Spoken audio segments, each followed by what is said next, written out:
Hi there. My name is Jesse Archibald Barber, and I'm a professor of Indigenous Literatures at the First Nations University of Canada. I'd like to thank the organizers of the Poundmaker Performance Festival for giving me this opportunity to share some of my experiences with you all today. The topic of my presentation is on performing ceremony and community in Making Treaty 4.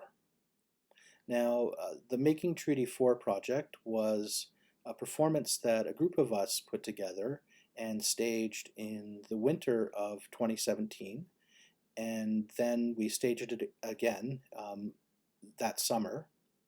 And then the performance was picked up by the Globe Theatre, where it did a 3-week run in their 2018 season in the spring.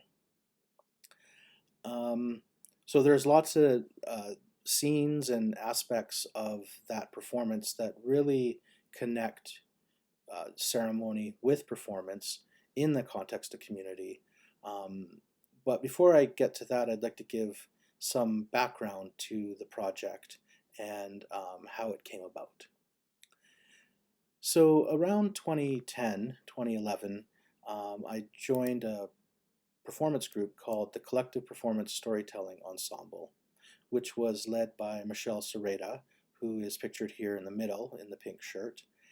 And the group of us put together performances that dealt with Indigenous histories here in Canada, but also from around the world in an international context as well. One of the performances we did was called Transactions, and we staged that at the First Nations University in the atrium, or the Veterans Memorial Teepee. And we did a night show where we got to really play with the reflective surfaces of the space, as you can see here. And then we also did a daytime show where the light gave us a completely different atmosphere to the project. After this performance, which we did in the fall of 2014, it was after this that Michelle and myself, along with Kathleen Irwin from the University of Regina Theatre Department, wanted to bring together Indigenous artists in a performance festival, which we called Performing Turtle Island. And so we began working on that and organizing it, and we wanted to put that on in the fall of 2015. It was around this time also that Michelle and I started to collaborate on putting together a project called Making Treaty 4. Now, Michelle had been working with the folks from Making Treaty 7, which was the inspiration for the Making Treaty 4 project. And we were about to embark on developing that project when, tragically, a car accident took the lives of 2 members of Making Treaty 7, Michael Green and Narcissus Blood, as well as 2 members of Making Treaty 4, Lacey Moore and Desjardins, as well as Michelle Serreta, our leader. This was devastating to the communities here in Regina and across Saskatchewan, as well as in Calgary and really across the country. And it took us a while to really come to terms with that. But later that year, we did go ahead with the Performing Turtle Island Festival. And it was there that we gave a memorial performance of Transactions. So we opened the Performing Turtle Island gathering with a memorial dedication of the Transactions performance. And we used the prayer teepee as a ceremonial space for the performance, with the permission of the Escapio and the elders, of course. And we did this because we wanted to bring the community together in a kind of collective symbolic action as a way of sharing the experience of mourning and healing from the loss that we had all faced with the accident. And here really performance is ceremony. And you can see through just going through some of the slides here, um, it was that's Janine, who is going into the prayer teepee, which we saw as the ceremonial or spiritual space. And later in the performance, there's all kinds of other scenes going on, but just for the sake of time, I'm just jumping to the end here, where Janine comes out of the ceremonial space and, in a bold and confident manner, gives a message of healing and reassurance to the audience. So it was a way for us to delve deep into our memories and then bring that out into the communal space, right? And a lot of the performances in the gathering throughout the 3 days also dealt with that connection between ceremonial space and performance space, and how sometimes they're disconnected and sometimes they overlap and sometimes they're one and the same.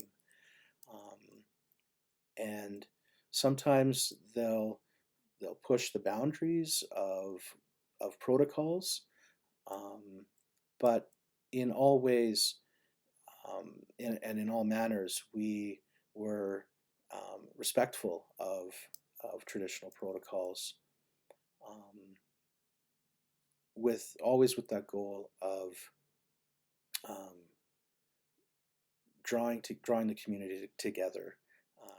Now, after the Performing Turtle Island gathering, our performance group took a break. Um, we didn't really want to pursue the Making Treaty 4 project at that time.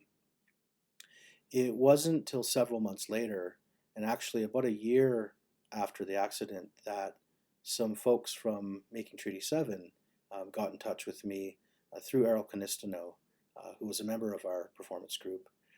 And we all met at the First Nations University, and the the folks from Making Treaty 7 really encouraged us to um, pick up the project again. And I got to say that was really uplifting to all of us. It reinvigorated our enthusiasm for the project, and so it was from that point, which was late winter 2016, that we started to plan again for the project. Um, Now, of course, one of the first things I wanted to do was to secure some funding. So I applied for and received a Canada 150 grant, which was really great news. And then, of course, the more important thing that I wanted to do was build a community. So what I did was I created a performance course, because we have so many talented students and staff members at First Nations University and in the wider community, that I thought it would be a great idea to create a performance course, and bring together students and staff as well as theater professionals. And so in the winter of 2017, in January, we started to workshop um, ideas and scenes for Making Treaty 4. And we would meet every week in the atrium of First Nations University, and it was here where we, you know, did exercises and brought our ideas together, and then began workshopping certain scenes. So the way the process worked was, I had come up with a number of ideas for scenes, but I didn't want to just go sit down at a desk and write this performance, by myself alone in some room. I wanted it to be a collaborative experience um, from the community right from the start. So what I did was I came up, I identified certain ideas and concepts and historical events in Treaty 4. And then we broke the class. There was about 25, 26 students, and then in addition, another 10 or so theater professionals that were part of this course. And we broke into groups, and then I would bring an idea to each group and then ask them to workshop or come up with a scene based around that idea. So, for instance, the women's contribution to the Treaty 4 history, or the legacy of residential school, or how the spiritual ideas behind the treaty, how those came about, things like that, right? And so we got together, and as you see, we first rehearsed in the atrium, and then we moved to the some of the studio space at the University of Regina Theatre Department, and then eventually we made it to the main stage at the Riddell Center at the U of R. And you see here a picture of, that's Aaron Goodpipe, one of the key performers and writers of the project, along with Noel Starblanket, who was our Making Treaty 4 elder, who was an incredible inspiration to all of us. And there were so many people involved. I'm just going to put up this card here so that you can see the different scenes and the performers that were involved in each scene. So the performance opens in a ceremonial space, in a spiritual space. And in the video here, these are spirit beings who have come down from the stars and are standing in a circle or a semicircle around the body of a young man who had recently died by taking his own life. And so we start with a very significant topic and situation right from the start. And actually, this scene is the last scene of the performance. But we start with the last scene, and then we go through and, of course, circle back. The thing that we wanted to avoid in this performance was doing a literal historical reenactment of the Treaty 4 signing. We wanted to take a conceptual approach through more abstract ideas and through movement and dance, among other things. And so it's here where we build that atmosphere of a spiritual context. The next scene focused on the warriors and chiefs that were present at the time of the treaty signing.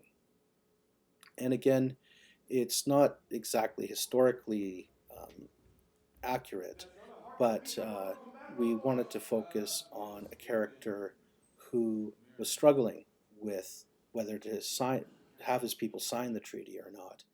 And so we focused on those debates and the conflicts and arguments that would have arisen at the time.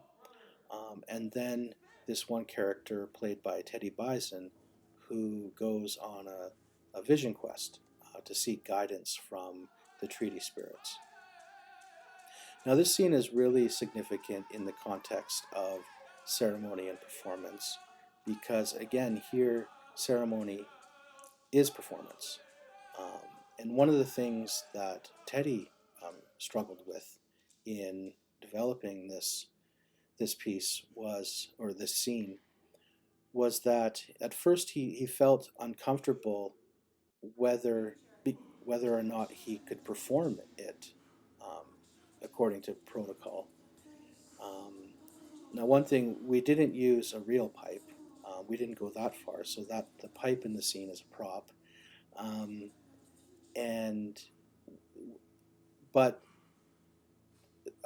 the performance itself is not a prop in the sense that um, for Teddy, when he's lifting the pipe and in the four directions, for him this was real. The only way that he could do this was if it is was if he was enacting the ceremony for real. So uh, in that sense, we consulted the elder and to ask if this was a proper way to go about it, and um, we felt that this was something important, and that it would have it wouldn't have worked if the ceremony was was just a performance, right? So for Teddy, each time he performed this scene, he was making ceremony and not just performing it. Okay, for the next scene, we wanted to focus on the role of women at the time of the Treaty 4 negotiations. Now we know that women had a central role in Indigenous communities, um, but when you look at the history books of Treaty 4, there's very little presence of women included in those negotiations. Indeed, Indigenous women's voices have been buried by Canadian history. So that's one thing we wanted to address. And so this particular group got together and imagined, what the women would have been doing at the time, the things that they would have been discussing amongst each other, and the concerns that they would have been raising with the chiefs and leaders um, to ensure that we're included in the treaty negotiations. And so we had a lot of fun with this. In with and our main goal was to recapitulate women's voices as and put it front and center stage, right? And here we see um, the women making ceremony and drawing on guidance from the treaty spirits, which they then pass on to the chief to bring to the treaty negotiations. So this scene was a lot of fun to develop, but it was also very inspirational because we felt that this was a missing piece of our history. A lot of this history is passed down through oral tradition, but it's certainly not a part of the history books. So we felt um, inspired to uh, to revive that part of our history and culture again by connecting ceremony in this communal process. Now, this scene here was also incredibly inspiring to put together. It's based on a letter by the original Chief Starblanket, which he wrote in 1912 and sent to the Governor General at the time. And this letter is considered one of the first acts of treaty activism in the country. And in it, he, you know, draws attention to the fact that many of the promises in the treaty have not been fulfilled. And significantly, he also raises awareness of the problems with the residential schools and how children were being taken from their families and communities and not treated respectfully at all, to say the least, in the residential schools. So this was well known. This letter indicates that all of these issues were well known at that time.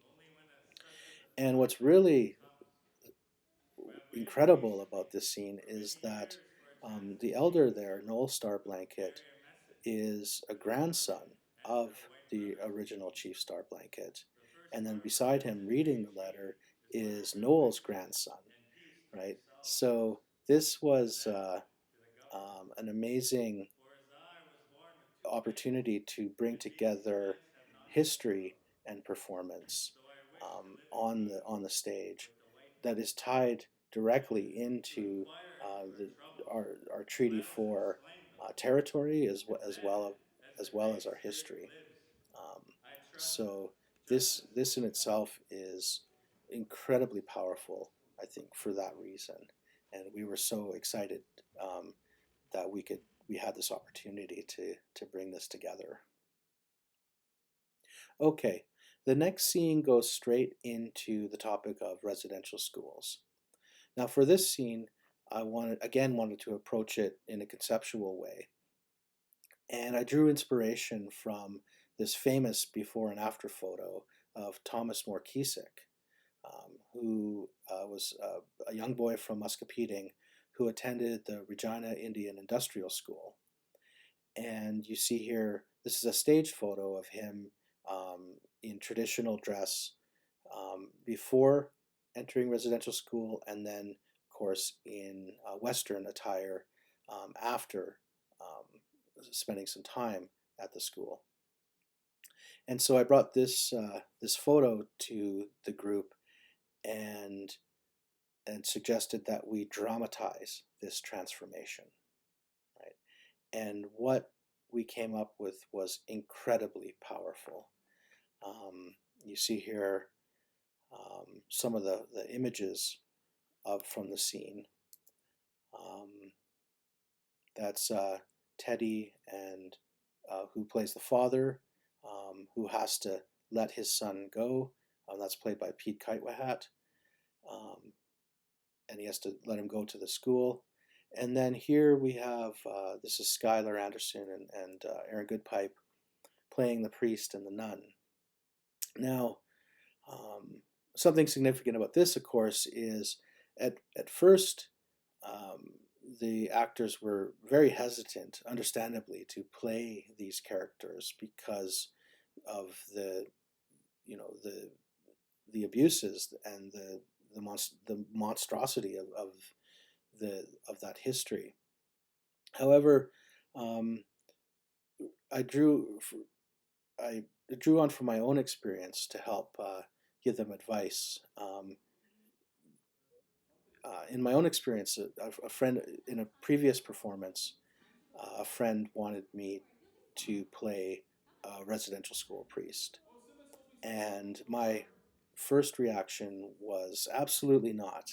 Right, that was the last thing I ever wanted to be. I didn't want to be seen dressed up like that, or have to get into that character, right?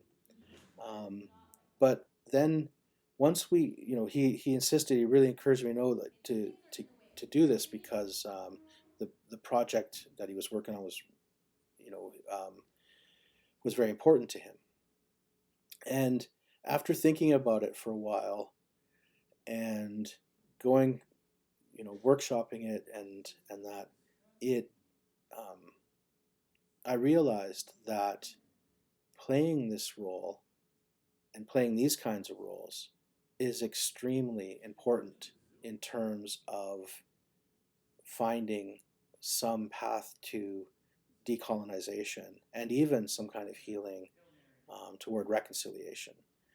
Um, this is because the actual perpetrators, right, the real people in history, would never perform these roles on stage, right? That would be just um, too real, right? In that sense. So it's really up to us, right, as Indigenous actors and writers and performers to play these roles, right? And in doing so, it becomes a powerful act of decolonization, right?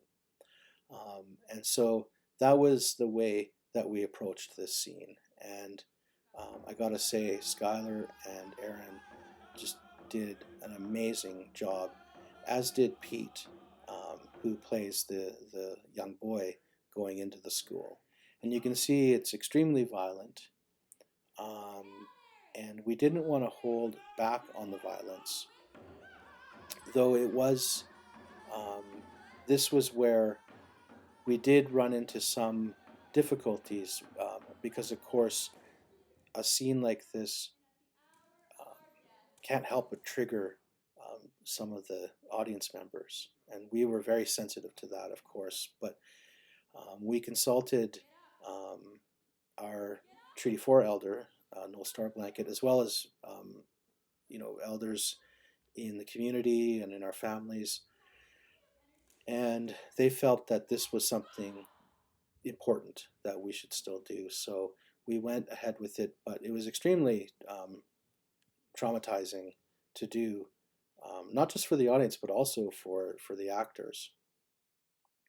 And in that way as well, all of these scenes weren't just they were of course traumatizing for the actors, but then the other parts of the performance as well were healing as well. So it was, in that sense, these scenes were cathartic, right? They in the truest sense of the word. Okay, this scene is a few scenes later, but it follows thematically from the residential school scene. It's set in more modern times, and it's about the '60s scoop. And again, you have the same characters who played the the priest and the nun are now playing the doctor and the nurse. And again, is the same kind of struggle with having to play the role of the perpetrators of this colonial violence on Indigenous bodies.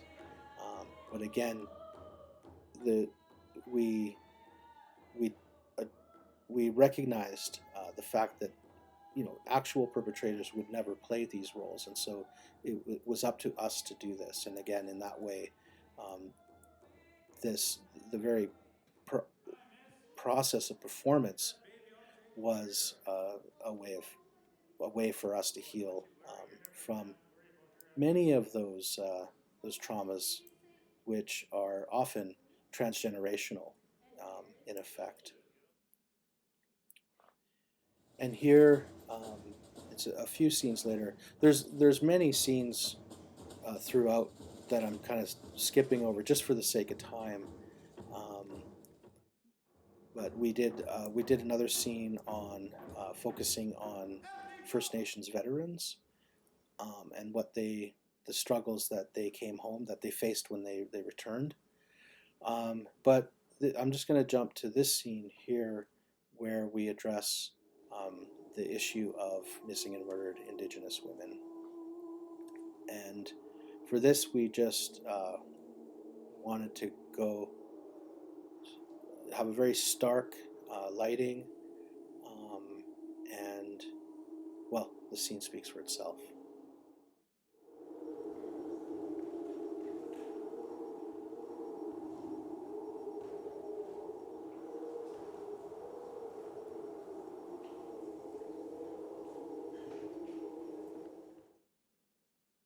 Okay, so I'm just moving to the last scene of the performance. Um, Again, there were many other scenes, some involving, we did some scenes focusing on um, gang life, as well as police uh, violence, and then youth suicide in our communities as well. A lot of very difficult subjects, but there was also we also focused on we wanted to end on an uplifting note, of course, that brought everyone together. And so we return, where we began, at the end, where the spirit beings are um, kind of in a council debating the fate of this young man, and we we were really struggling on how to wrap up the performance because at this point, like, there was no real you know perfect way to tie everything together, and it was in this sense though that we turned to our elder Noel Starblanket, and he did an amazing job of just coming out and just speaking to us all these words of wisdom straight from the heart. And I'll just play a bit of that here.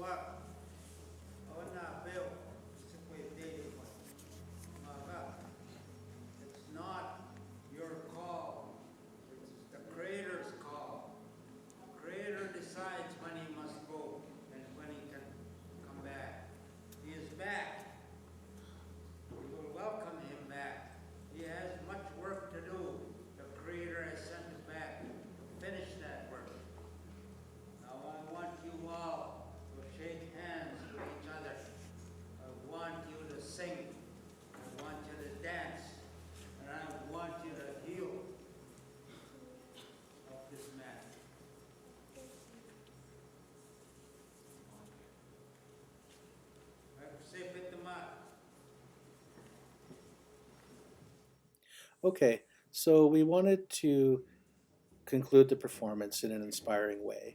And we thought the best way to do that would be to bring everyone together in a round dance ceremony.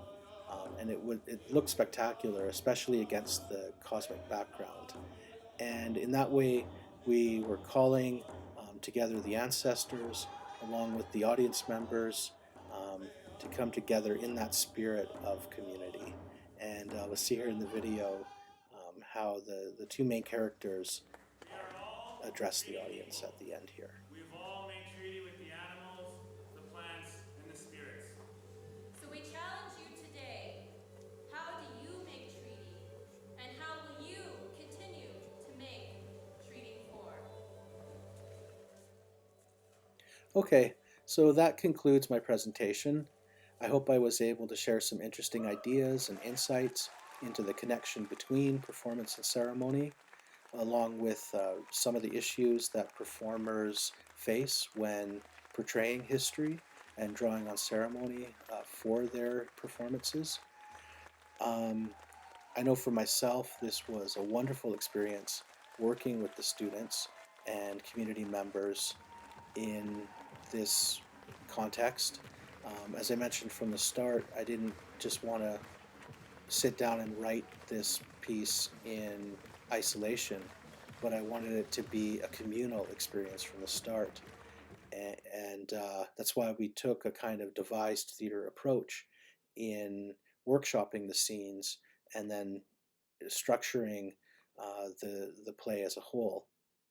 Um, and it was incredibly inspiring when the Globe Theatre asked to take on the project. The Globe Theatre is the biggest theater company in Regina, and they did a production of Making Treaty 4 in their 2018 season, and a number of the main performers from the 2017 production um, worked with the Globe in that.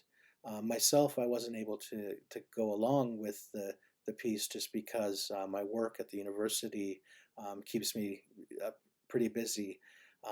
But it was wonderful to be able to see this production grow and to put it into other hands, because really the performance as a whole, based in community and coming out of ceremony, and the context that it came out of in terms of as a kind of memorial to the people that we had lost. It was a way of people sharing memory um, as a whole. So thank you again. Thank you for listening. Thank you again to the organizers of the Poundmaker Performance Festival. I wish you all well and have a good day. Thank you. Miigwech.